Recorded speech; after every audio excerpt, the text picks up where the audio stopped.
जैसे कोई बहुत बड़ा तांत्रिक है और वो भूतों को वश में करने वाला है और तुम्हारे ऊपर भूत लगा दे, तंत्र के द्वारा मारण मूठ या कोई शाप या किसी तरह का अमंगल, ध्यान दीजिए ये इस धर्म की बड़ी महिमा है। यदि आप भगवद आश्रित हैं, नाम जप कर रहे हैं, तो ना माया का कपट चलेगा, ना किसी का तंत्र तुम्हारे ऊपर चलेगा, ना किसी का कोई मारण मंत्र चलेगा, ना कोई भूतावेश तुम पर आविष्टित कर सकता है, ना किसी भी तरह की कोई विष आदि की। यदि आप सच्चे हृदय से भगवान की शरण में हो तो तुम्हारे ऊपर विष का भी प्रभाव खवाया जाएगा, विष वो हो जाएगा स्वास्थ्य वर्धक अमृत। गरल सुधा, गोस्वामी जी कह रहे, रिपु करहि मिताई, गोपद सिंधु अनल शीतलाई। जो भगवान का आश्रित जन होता है उसको विष भी अमृत हो जाता है। अगर उससे दुश्मनी करेगा ना कोई और उसका बुरा चाहेगा, वो जितना कुप्रचार करेगा, निंदा करेगा, उतने उसका यश बढ़ेगा। अगर वो आग लगा देगा तो उसके शरीर में चंदन से भी बढ़कर शीतलता का काम आग करेगी। जो भगवद आश्रित है, श्री हरिराम व्यास जी ने भी प्यारी जू के चरणों के आश्रित जनों को पुष्ट करने के लिए बताया कि राधा प्यारी के चरणारविंद शीतल सुखदाई, कोटि चंद मंद करत नख विदु जुन्हाई।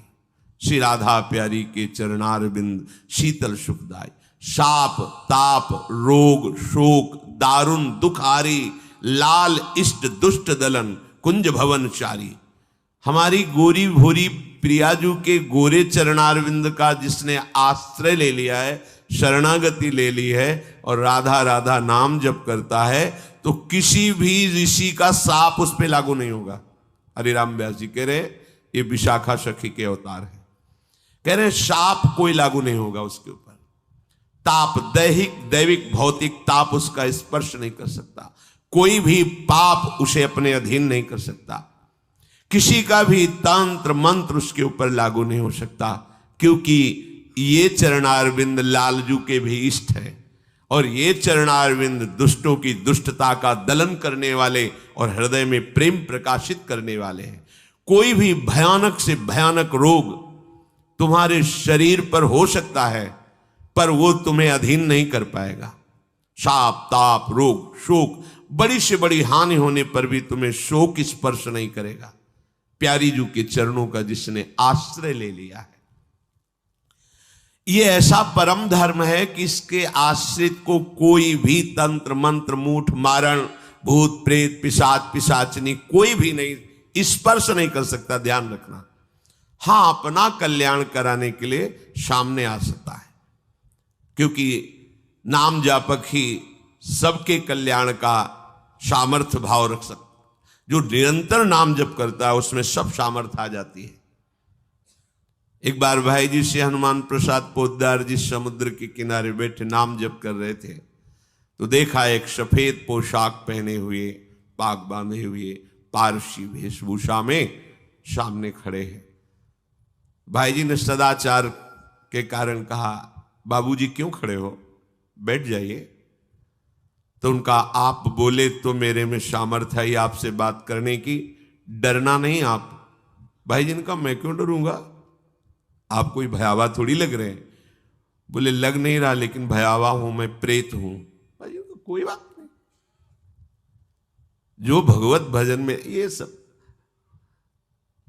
कई जगह ऐसा घटना में गंगा किनारे जैसे श्मशान है, ऐसा नहीं कि प्रेत योनि नहीं होती, होती है, पर वो प्रभाव नहीं दिखा सकती, ऐसे प्रत्यक्ष देखा है।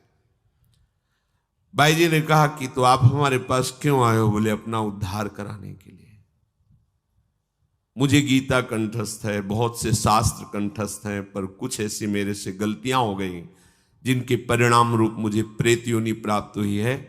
फिर मुझे आंतरिक संकेत हुआ है कि आप हमारा कल्याण कर सकते हो। भाई जी ने कहा तो बड़े आश्चर्य की बात है कि आपको गीता कंठस्थ है और फिर आप प्रेत योनि में गीता के एक श्लोक बोल दे तो प्रेत तो मुक्त हो जाता है। बोले मुझे से कुछ ऐसे भयानक अपराध हो गए। जैसे गुरुद्रोह है, वैष्णव अपराध, ये बड़े भयानक अपराध होते हैं।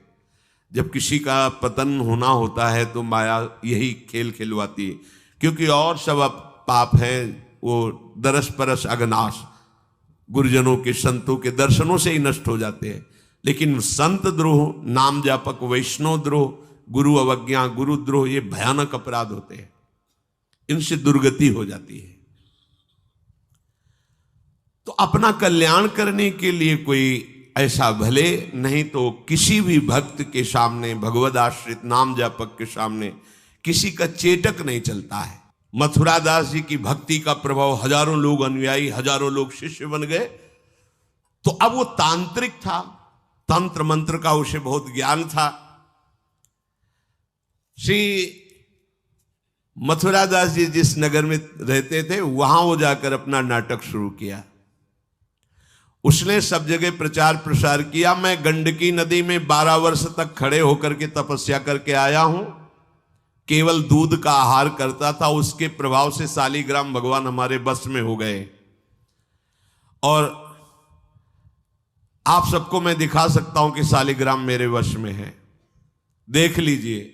सिंहासन लाता, बाहर रखता, हजारों की भीड़, ऐसे ऐसे करता तो वो ऐसे शालिग्राम उठते और नाचते हुए ऐसे ऐसे ऐसे फिर रख जाते, फिर ऐसे ऐसे ऐसे ऐसे। अब तो सबको आश्चर्य हो रहा, जैसे चुटकी बजा रहा है वैसे शालिग्राम की बटिया ऐसे ऐसे ऐसे। लोग, भीड़ कटने लगी, क्योंकि अब जैसे राधा राधा कहो, कोई जंतुर नहीं है, कोई भस्म नहीं है, कोई वादा नहीं है, तो फिर कम वहां तो दिखाई दे रहा ना ऐसे, देखो ये सब तो लगता है ना कि हाँ। अब हमसे पूछो कि हमारे मन में क्या चल रहा है, हमें नहीं पता है। हमें ये देखना है कि हमारे प्रियाजू के मन में क्या चल रहा है। मन मन की रुचि जानिने, मुझे अपनी लाडली की मन की जान के उनकी परिचर्या में रहना है कि तुम्हारे मन की जान के तुम्हारी परिचर्या में रहना है। हाँ, तुम यदि मन से ऊपर उठना चाहते तो हमारी बात मान लो, मन को अधीन करके, और मन के अधीश्वर भगवान में तुम्हारा प्रेम हो जाए, तुम्हारा जीवन कृतार्थ हो जाए। अब वहां नाम नंद नंदन का भजन पद्धति, तो जो कमजोर लोग थे उन्होंने कहा कि आज तक कोई चमत्कार तो दिखाया नहीं मथुरा दास जी ने। देखो ये हैं संत, 12 वर्ष से दूध पी के गंडकी नदी, 12 मिनट भी नहीं खड़ा होगा कभी। अब भेंट जो जितनी चढ़ाएगा उतने उसके दुख नष्ट होंगे। अरे भैया वहां तो रुपया सब समेटता, फिर दूसरे मोहल्ले में, पूरे गांव में अब तो जय जयकार, शालिग्राम भगवान को नचा। कोई सेवा की सामग्री लेने गए थे मथुरा दास जी की श्रीअंग सेवा में जो रहते थे संत जन, उन्होंने देखा, वो आए, बोले महाराज एक बड़ा चमत्कारी महात्मा आया, वो कह रहा 12 वर्ष से हम दूध पीकर गंडकी नदी में, वो वैसे ऐसे करता है तो साल। तो बोले भैया भक्त तो हो ही नहीं सकता, भक्त भला भगवान को अपना प्रदर्शन क्यों बनाएगा और उसके बदले में भेंट लेकर के, ये तो नाटक है भैया। वो देखे भी नहीं थे, बोले ये तो नाटक है, कोई संत ऐसा नहीं कर सकता, कोई भक्त ऐसा, कोई संप्रदायाचार्य से दीक्षित वैष्णव मार्ग में चलने वाला, ये तो अपराध है। तो उनका महाराज जी तो हजारों लोग वहां प्रभावित हो रहे, अच्छा है भगवान उस रूप में। बोले नहीं महाराज, फिर सत्य मार्ग के प्रकाशित करने के लिए आप यहां विराजमान, अगर उसका कपट पाखंड चला तो हजारों लोग धोखे में हो जाएंगे, चलो आप एक बार उसके सामने। तो उनका कि यदि हम उसके सामने गए तो उसका सब ये दुकान बंद हो जाएगा। बोले महाराज जी आप जरूर चलो, क्योंकि आपके चलने से यदि लोगों की श्रद्धा भगवान में वास्तविक लगे तो आप भी तो यही चाहने के लिए यहां गांव में वास कर रहे हो। उनको बड़ा दुख हुआ कि एक तो उसको दुख होगा, उसका नाटक बंद होगा, दूसरा कि वो जान क्यों नहीं रहा है जिन भगवान को तुम नचा रहे हो, अगर वास्तविक उनके तुम सेवक बन जाओ तो तुम्हें सब कुछ प्राप्त हो जाएगा। शालिग्राम भगवान श्री हरि ही है, कोई और नहीं है। पर बहुत जब उन्होंने कहा तो कहा चलो अच्छा, तो पाए परि गए लेके जाए ढिग ठाढ़े भये, चाहत फिरायो पे न फिरे सोच पर्यो है, जान गयो आप कछु याही को प्रताप ये पे, मारो करि जापयो विचार मन धर्यो है। मुठी ले चलाई भक्ति तेज आगे आई नाही, वाही लपटाई भयो ऐसो मानो मर्यो है। हुए करि दयाल जा जीवायो समझायो, प्रीति पंथ दर्शायो ही भायो शिष्य कर्यो है। सभी शिष्यों ने चरण पकड़ करके मथुरा दास जी को मनाया कि आप वहां चले। तो आप गए सादे वस्त्र, एकदम सहज स्वरूप साधु का। जाके भीड़ भी इनके साथ है कि भाई मथुरा, उनका भी प्रभाव था तो बहुत सी भीड़ साथ गई। जाकर के गांव वालों ने कहा कि भैया वो आप जो स्वामी जी दिखाते थे शालिग्राम भगवान का चमत्कार, वो दिखाइए, हमारे गुरुजी आए हुए हैं। ये तो उसने जाना था कि महिमावान है तभी तो वो आया था, पर उसको ये पता नहीं था कि हमारा प्रोग्राम इनके सामने नहीं चल पाएगा, क्योंकि भगवान नाम जापक के आगे कोई तंत्र मंत्र, कोई शाप पाप ताप, ये सब नहीं, वास्तविक जो भगवत मार्ग में है। अब उसने निकाला सिंहासन और पूरा सब शालिग्राम जी को, तो ये हमारे गुरु जी हैं, गांव में रहते हैं। अब भक्त की निष्ठा के सामने भगवान को भी छोटा बनना पड़ता है।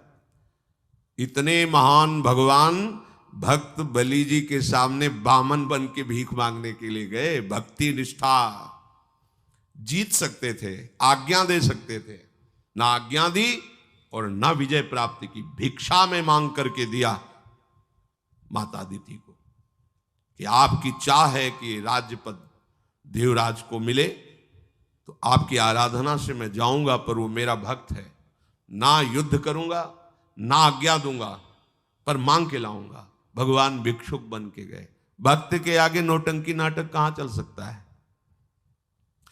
अरे जुगनू तब तक चमकती रहे जब तक सूर्य प्रकट नहीं होता। सूर्य प्रकट हुआ तो लाखों जुगनुओं का कोई मतलब नहीं रह जाता।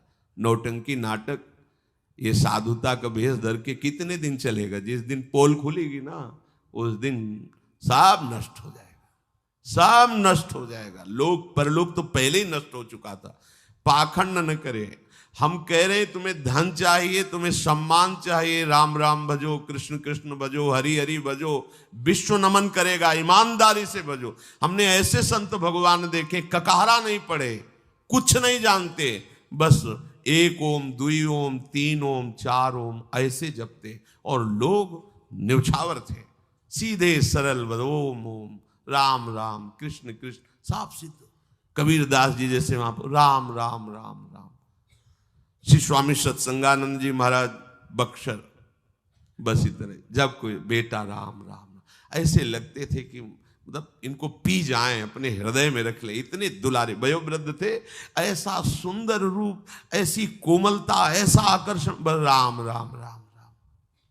अरे प्रभु के नाम में क्या नाटक करने की जरूरत क्या है? पाखंड कर। प्रभु महालक्ष्मी पति हो, तुम्हें लक्ष्मी ही चाहिए तो वो सब दे देंगे। काहे को नाटक करे? काहे को किसी को भ्रम में डाले? तुम भ्रम में हो, दूसरे, अरे भैया तुम राम राम जपो, कृष्ण कृष्ण जपो, तुम्हारा मंगल इसी, बस इसी में मंगल होगा, दूसरा मंगल कर ही नहीं सकता। अब उनके प्रभाव से उनका कुछ नहीं हुआ। अब तो लोग कहने लगे दिखाओ ना, इसका मतलब तुम नाटक कर रहे थे। अब सबके सामने उसका मान नष्ट हुआ, उसका सब तंत्र बेकार हो गया। कुछ लोगों ने कहा पकड़ो और मारो इसको, पीटो, बहुत नाटक करके रुपया कमा लिया, सब छीन लो, धन छीन लो। किसी ने कहा मार पीट के इससे न्यायाधीश के, पुलिस डिपार्टमेंट को दो। ये मथुरा दास जी ने सबसे कहा देखो अगर हमको लाए हो तो हमारी बात मानो, इनको किसी भी तरह का कष्ट मत दो, कोई भी बंधन नहीं। और उनसे कहा भैया आप जिसका नाटक कर रहे हो ना, अगर सत्यता से इसे मान लो तो जिन लोगों ने रुपए चढ़ाए ये बहुत थोड़े हैं, वो तुम्हें निहाल कर देगा। सत्यता से भजन करो, ये काहे को नाटक करते हो? इतना कह के वो चले गए। पर उसको समझ में नहीं आया। उसने कहा अच्छा तुम अपनी दिखा दी, अब मेरी देखना। सबके बीच में कहा तुमने अपनी दिखा दी, अब मेरी।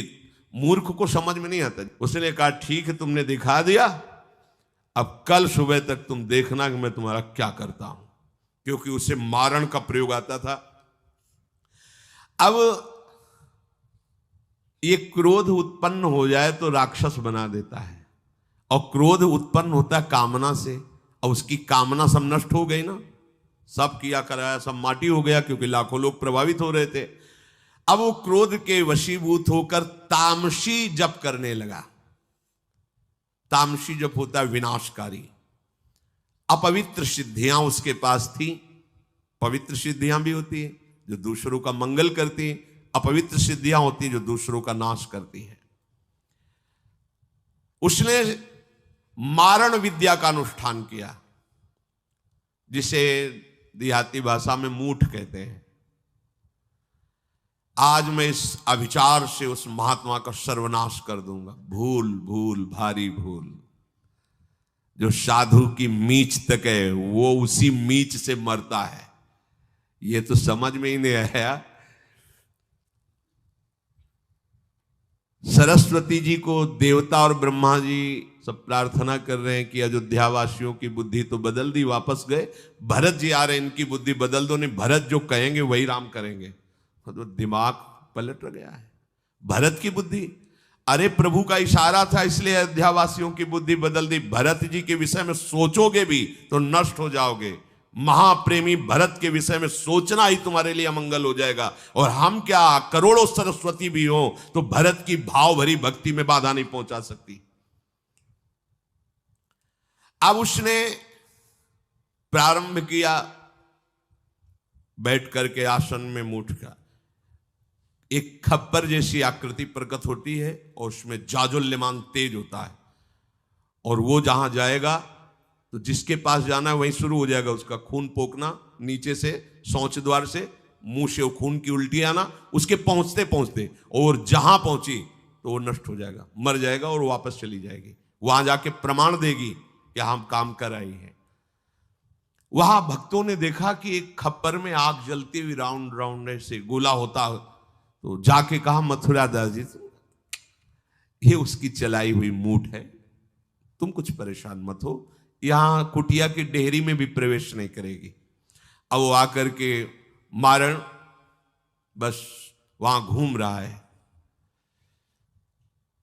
मथुरा दास जी निकल के आए, हाथ जोड़ा, क्योंकि सब मंत्र सब सिद्धियां भगवान की, तो ना चाहे पवित्र हो या अपवित्र हो, तो उन्होंने कहा तुम सर्वज्ञ भगवान की ही शक्ति से संपन्न हो, तुम जानती हो कि हमारा कोई अपराध है क्या? अगर अपराध है तो हम बाहर निकल के आते हैं, आप हमें नष्ट कर दो। यदि अपराध नहीं है तो जिसके द्वारा किया गया उसको दंड दो। तुरंत मूठ वापस हुई, कोई मंत्र मंत्र नहीं पड़ा, तुरंत वो मारण वापस हुआ। उधर शुरू हो गया उसका खून, नीचे से ऊपर से, जैसा इनके जैसे काशी नरेश को जब पौंड्रक राजा के साथ भगवान ने उद्धार किया तो उसके लड़के का नाम था सुदक्षिण। वो पंडितों से विला बोला ऐसा मारण प्रयोग कर सकते हो कि द्वारिका को मैं द्वारिकाधीश नष्ट कर दे। मंत्र में ताकत होती, पर उनको ये पता नहीं था जिससे मंत्र प्रकट हुए भला उन पर कैसे प्रभाव चले। उन्होंने कहा हाँ, तो उनका भारी दक्षिणा देंगे। तो काशी में अनुष्ठान शुरू हो गया और प्रकट हुई कृत्या। ऐसा नहीं, मंत्रों में ताकत होती है। पर भगवान शिव ने प्रकट होकर कहा था कि जो ब्राह्मण भक्त नहीं है, जो ऋषि भक्त नहीं, उसी पर ये मारण का प्रयोग काम करेगा, अन्यथा नहीं। तो भगवान का नाम ही नमो ब्रह्मणे देवाय गो ब्राह्मण हिताय च। अब मारण कृत्यारूप रखकर द्वारिका को जलाने के लिए गई। द्वारिकावासी भागे, भगवान से कहा, भगवान ने सुदर्शन जी को आज्ञा किया करो हिसाब। भगाते हुए कृत्या को ले गई, तो कृत्या ने पहले उन ब्राह्मणों को मारा, सुदक्षिण को मारा, फिर सुदर्शन ने कृत्या को नष्ट किया और पूरी काशी में आग लगा दी। ये भागवत में वर्णन है। भगवत भक्त या प्रभु के ऊपर कोई मारण चलेगा क्या?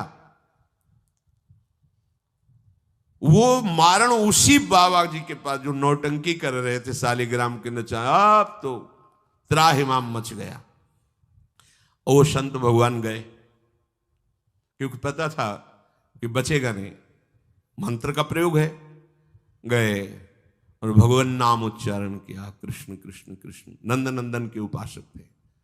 और मूठ से कहा शांत हो जाओ, भक्त की आज्ञा का पालन हर मंत्र करेगा, क्योंकि मंत्राधिष्ठात्र भगवान का दास है। शांत हो गई मूठ। और उनसे कहा भैया देखा, तुम्हारा ही मंत्र तुम्हारे को अभी मार देता, अब सुधर जाओ। मतलब मृत्यु दशा को प्राप्त हो गए थे। संतों के हृदय में बदला लेने की कहीं कोई वृत्ति नहीं होती। संत कभी